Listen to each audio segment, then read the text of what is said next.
Bienvenidos, bienvenidas a esta última sesión de la historia del dibujo, con la cual vamos a terminar de ver lo que ha pasado a lo largo de la historia en los cambios formales. Ahora recuerden, de nuevo, les repito, no se trata de una historia completa, una historia exhaustiva, solamente el dibujo, sino más bien una revisión acerca de las formas y la relación que esto tiene con eh, pues las circunstancias en las que la gente de cierto tiempo pues está viviendo. Vamos a ver del siglo XX y siglo XXI.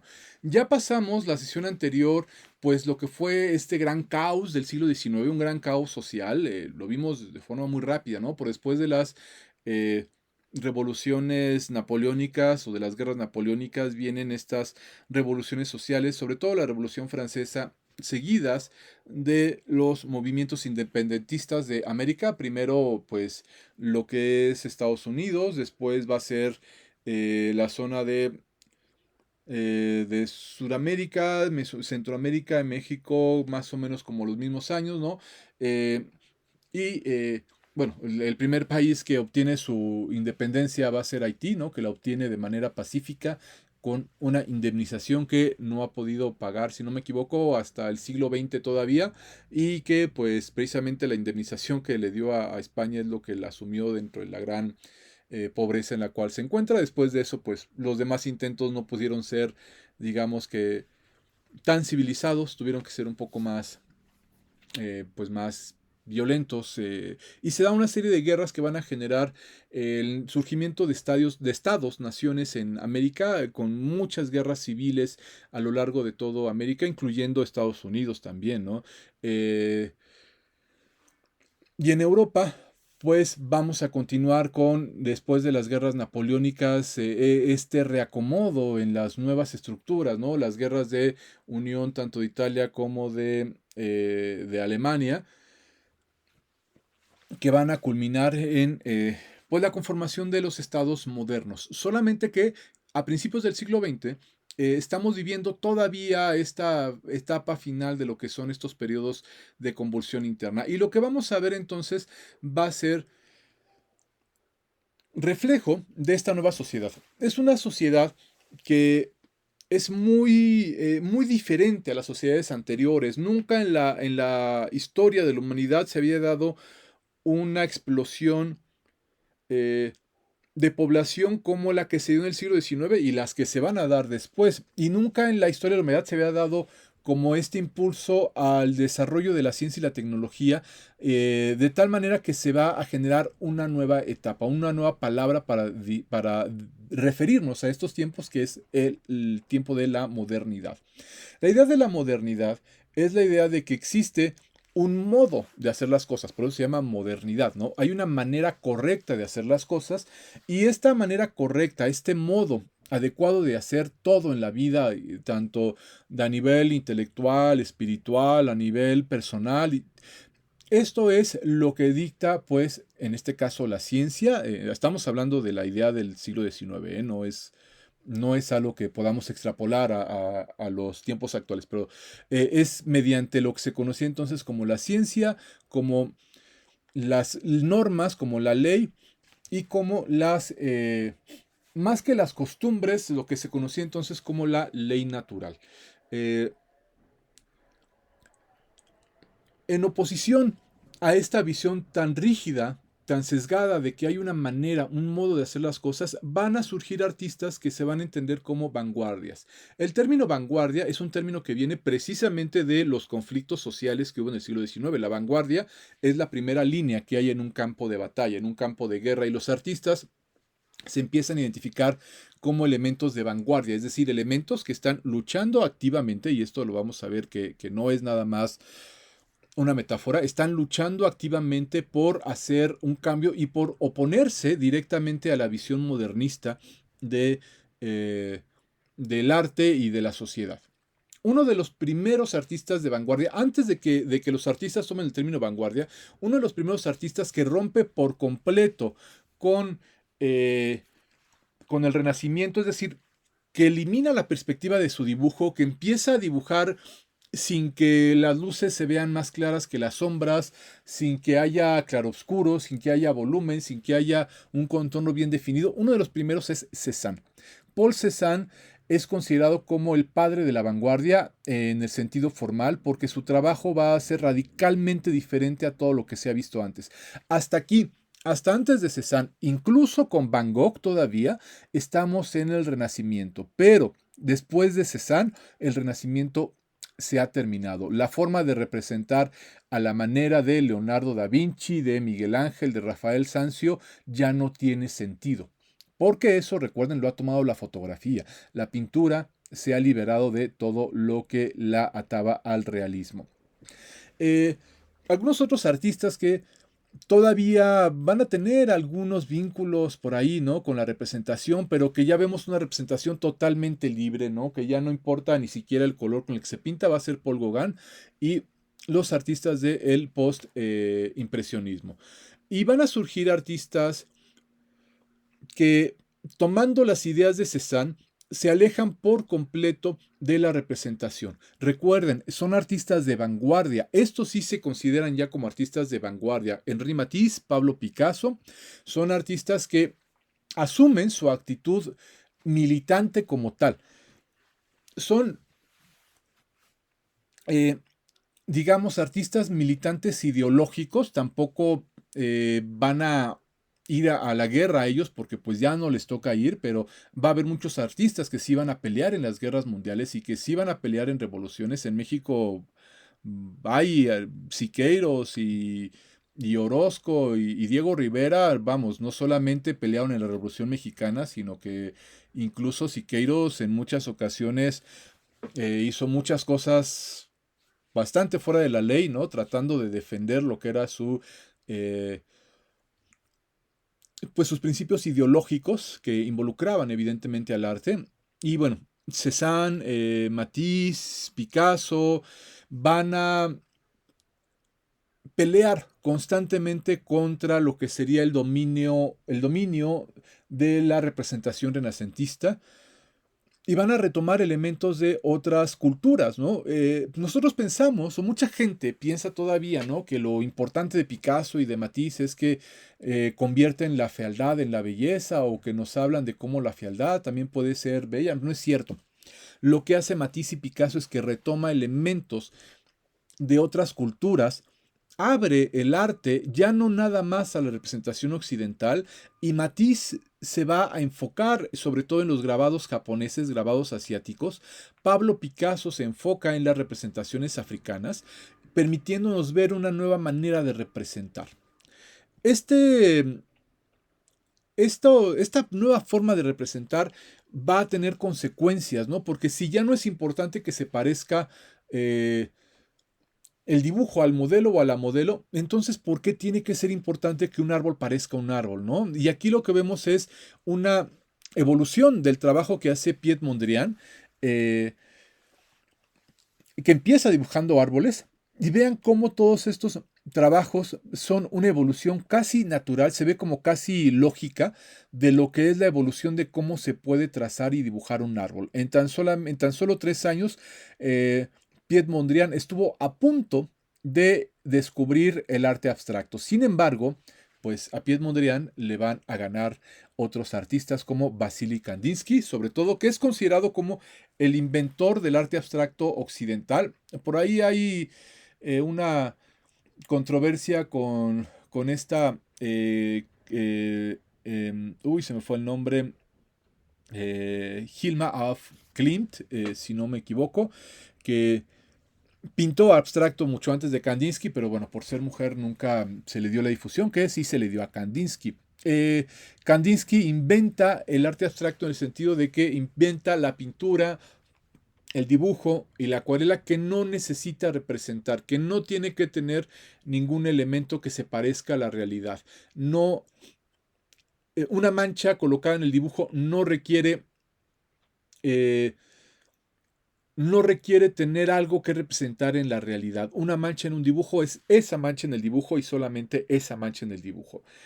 A partir de ahí vamos a ver artistas que, vamos, no es que hayan visto a Kandinsky y hayan dicho, ah, pues si se puede, ahora lo hago yo, ¿no? Muchos de ellos igual llegaron como a esta evolución abstracta por su propia cuenta sin ver a Kandinsky, solamente que, pues bueno, Kandinsky ya lo había hecho y había sido reconocido en otros lugares, entonces cualquiera que lo haya hecho después, pues digamos que ya no generó el impacto que generó Kandinsky. Y uno de estos artistas importantísimos fue Marcel Duchamp, quien genera no solamente dibujo abstracto, sino algo que podemos llamar el origen del dibujo conceptual. Más bien él lo llama dibujo dada, es decir, este dibujo que ya no solamente no representa, sino que ya no tiene sentido. Hablar de dibujo dada, así se le conoce como el arte dada, es liberar por completo al ser humano de la necesidad de tener un motivo y un sentido. Recuerden que el arte de vanguardia es este arte que se contrapone al arte modernista. El arte modernista es este arte que dice, el arte debe de ser trascendental, debe de ser importante, debe de ser algo que cambie la vida de las personas. El arte debe estar eh, por encima de las banalidades humanas. Y los vanguardistas dicen no. El arte es de todos los días, el arte es cotidiano, el arte es lo que hacemos nosotros, las personas, cuando queramos y cuando se nos dé la gana. Es como, por ejemplo, esta contraposición que actualmente todavía tenemos porque estamos, recuerden, en esta misma etapa. Esto es el germen de lo que vivimos actualmente. Estamos todavía en esta etapa y todavía tenemos estas discusiones en todos lados. Desde la idea, pensemos en el lenguaje inclusivo, por ejemplo, ¿no? La idea de que unos dicen es que el lenguaje tiene que estar basado según el diccionario, según la Real Academia de la Lengua, y hay una forma de hablar, y hay otras personas que dicen, no, es que el lenguaje se habla como se habla. Si yo quiero hablarlo como yo quiera porque a mí me gusta, pues yo lo puedo hablar como yo quiera. Estas contraposiciones de vanguardia y de modernismo se siguen dando actualmente. Entonces, Duchamp, el arte dada, arte sin sentido, lo que hace es rebelarse contra lo que ellos llamaban una especie de dictadura, la dictadura del autoritarismo cultural o del arte culto, y empiezan a hacer estos dibujos que parecen sin sentido, ¿no? Dibujitos pequeñitos que dicen, pues yo tengo ganas de dibujar 3 rayitas y las voy a dibujar y eso es arte. ¿Por qué? Porque forma parte de mi vida. Ujú. Y no tengo que hacer una obra que me lleve 5 años haciéndola para decir que eso es arte y que solamente cuando lo logre voy a hacer arte, porque eso es una especie de dictadura cultural, la idea de que hasta que tú no formes parte de un grupo de élite no vas a poder ser considerado como arte, y para formar parte de ese grupo de élite tienes que sufrir y te tienes que sacrificar y tienes que alejarte de ti mismo, es decir, no puedes disfrutar esta vida, mientras que los de vanguardia dicen no, no necesito hacer eso, yo puedo hacer mi vida como yo quiera y yo puedo hacer arte desde donde yo quiera. Ujú. Esa es la importancia del arte abstracto, esa es la importancia de las vanguardias y es algo que sigue estando presente hasta nuestros días, ¿no? Por un lado hay quienes dicen que las personas debemos de ser de acuerdo a ciertas normas, de acuerdo a ciertos libros, de acuerdo a cierta autoridad. Y por otro lado hay quienes dicen que las personas debemos de ser de acuerdo a cómo cada quien quiera ser. Bueno, aquí tenemos a algunos artistas muy importantes de lo que fue el arte abstracto: Arshil Gorky, Mark Rothko y Jackson Pollock, perdón, que fueron artistas muy importantes en lo que se conoció como el expresionismo abstracto norteamericano. Y curiosamente, de esto, de aquí a esto que es performance, Yves Klein o Richard Long, Yves Klein que lo que hace es pintar a unas modelos y ponerlas directamente sobre un bastidor para que sea una pintura de una modelo, y Richard Long que lo que hace es caminar en una raya por varias veces hasta que el pasto se queda aplanado y entonces ahí tiene un dibujo. Ambos son, digamos, imágenes tradicionales o casi formalistas, por llamarlo de algún sentido, porque ambos siguen teniendo una representación visual. ¿De qué manera, ay, perdón, de qué manera llegamos de esto a esto? Bueno, pues es una evolución que tiene dos partes. Por un lado, hay quienes dicen que al empezar a hacer dibujo abstracto, donde ya lo importante no es la representación, sino la mancha en sí, llega el momento, sobre todo con Jackson Pollock, que hace estos chorreados sobre pintura de grandes extensiones, en los cuales lo importante ya no es que el dibujo está una mancha, porque la mancha es esa mancha y es bonito, ese rojo y ese negro en contraposición son estéticos y hermosos, sino que lo importante de esas manchas, de esos trazados, son que esa mancha es el reflejo de un momento de vida del artista y que la expresión de la pintura, más que ser un retrato de lo que el artista quiso decir, es un retrato literal, es decir, de su propia vida. Es decir, el artista ahí está diciendo que caminó sobre la superficie y estamos viendo el registro real de lo que el artista hizo. No vemos el arte como representación de unas formas estéticamente agradables, sino que vemos el arte como representación de un momento específico de la vida del artista. Y entonces el performance lo que hace es liberarse entonces de la necesidad de un soporte, de una liberación. El performance se conoce como acciones, son acciones en las cuales realmente ocurren en el momento, que lo importante no es, en este caso de Yves Klein, que haya habido manchas azules con formas femeninas sobre un bastidor, sino que esas manchas azules son registro de lo que fue la acción, el momento en el cual ocurrió todo esto. Y del lado derecho a Richard Long, que tiene estas líneas de dibujo sobre el piso, en donde lo importante no es la línea, lo importante no es que se vea bonita la línea o que se vea recta, lo importante fueron los momentos que el artista pasó caminando sobre esa línea. Bueno, en el siglo XX surge, junto con el diseño, junto con el surgimiento de recuerden que hablamos de la sesión anterior de lo que era la necesidad del entretenimiento, eh, va a surgir una nueva forma de comunicar, que va a ser la narrativa gráfica. Esto va a estar influenciado un poco también por el cine, que ya entonces empieza a tener su importancia el cine, empiezan a contarse historias mucho más complejas mediante la ilustración, mediante la narrativa gráfica, y esto va a generar una nueva formación de una cultura popular.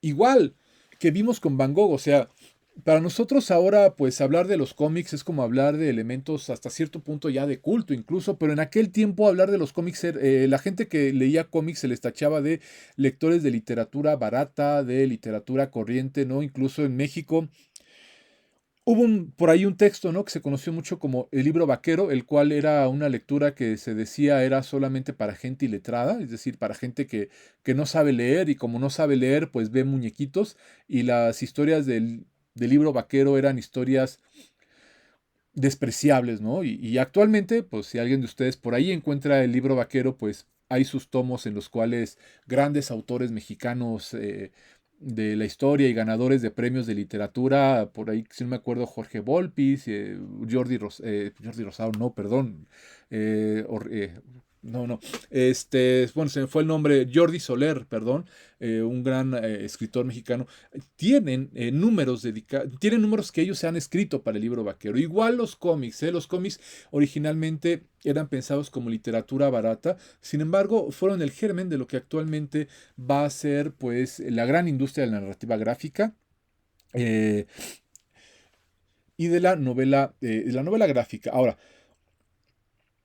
el dibujo, como tal, junto con los avances del cine, en algunos casos incluso gracias a estos avances del dibujo se pudieron hacer avances en el cine, van a empezar a ver animaciones, ¿no? Y en el siglo XX el dibujo deja de tener este papel de ser solamente un elemento de proyección de ideas, un elemento de representación para otra cosa, o sea, para después una pintura, después un edificio o lo que sea, sino que empieza a tener su propio valor, ¿no? Ya lo vimos con el arte de vanguardia, como ya no es necesario hacer una pintura súper hiperrealista para decir que es arte, sino que un dibujo puede ser considerado como arte. Y también en el, eh, en, en el cine, el dibujo empieza a tomar su importancia como lo que podríamos llamar el dibujo en movimiento, ¿no? Con las animaciones. Pues pensamos obviamente en Disney y actualmente, digamos, la evolución hasta lo que ha sido Pixar, pero había una gran cantidad de empresas. Incluso el primer largometraje de la historia no fue de Disney, sino que fue de un dibujante argentino. Lo que podemos ver aquí es que la primer animación no fue la del ratón, la de Mickey Mouse, sino que aquí tenemos del lado izquierdo estas pinturas que hizo Winsor McCay sobre un, un pizarrón, las iba borrando y las iba moviendo cuadro por cuadro y va generando la animación. Desafortunadamente se han perdido, eh, pero pues tiene una gran tradición. Ahora, ha ocurrido algo muy interesante en el siglo XXI. eh, y es que empezamos a ver como una especie de vuelta a la representación. Ha habido más bien, esto es, hasta hace un par de años todavía era como lo más importante, una vuelta a la representación por una representación ya entendida como representación del siglo XXI, con el entendimiento de que ya tenemos acceso a la fotografía, de que tenemos internet, de que tenemos software de edición de imágenes, lo cual nos permite entender las imágenes desde un sentido totalmente distinto. Y por ejemplo, esta imagen de Chuck Close de 1970, que es considerada como una imagen fotorrealista, basada en la fotografía, eh, va a ser retomada. Bueno, aquí tenemos a Antonio López también con sus imágenes fotorrealistas del siglo XIX. Van a ser retomadas a finales del siglo XX y principios del siglo XXI, pero con una nueva visión, con esta revisión de imágenes que sabemos, recuerden que al tener Photoshop, actualmente Internet, estas imágenes que para nosotros se ven normales, ¿no? Tenemos una especie de virgen ahí que tiene una pequeña cicatriz en la cara, agarrando a Pinocho encima de un de una palomita y que bueno, es una alegoría medio extraña, pero nosotros nos damos cuenta de lo raro que realmente es esta imagen, ¿no? Solamente una generación que conoce lo que es la edición digital de imágenes es capaz de entender que esta imagen parezca realista. Las personas antes del siglo XXI, antes de finales del siglo XXI, digamos por ahí de, por ejemplo, Chuck Close mismo y Antonio López, una imagen como esta les habría parecido una imagen eh, rara, incomprensible, ¿no? Y bien, pues esto sería, digamos, nuestra breve historia del dibujo. Aquí nos estamos brincando, desafortunadamente, lo que ha ocurrido en los últimos 5 o 6 años, no porque, eh, vamos, no porque no estén contemplados, sino porque realmente eso pues ya no es historia, eso es lo que pasa al día de hoy y es como una reivindicación de lo que sería el arte de vanguardia, de lo que serían los grandes escándalos del dibujo y sobre todo también nos estamos brincando lo que es el surgimiento de la inteligencia artificial que se ha dado hace apenas unos meses. Bueno, tiene varios años que ha empezado a trabajarse, pero que ha empezado a tener relevancia en el mundo de las artes desde hace unos cuantos meses, gracias a por ahí el concurso que ganó una inteligencia artificial, eh, el liberamiento de una tecnología de código abierto de inteligencia artificial que está empezando a ser utilizada por artistas. Pero bueno, eso lo veremos en un capítulo hipotético porque pues no forma parte de la historia, forma parte ya de la actualidad. Así que pues con eso terminamos este pequeño curso, pequeña revisión en realidad de lo que es la historia del dibujo y pues nos vemos en las siguientes sesiones.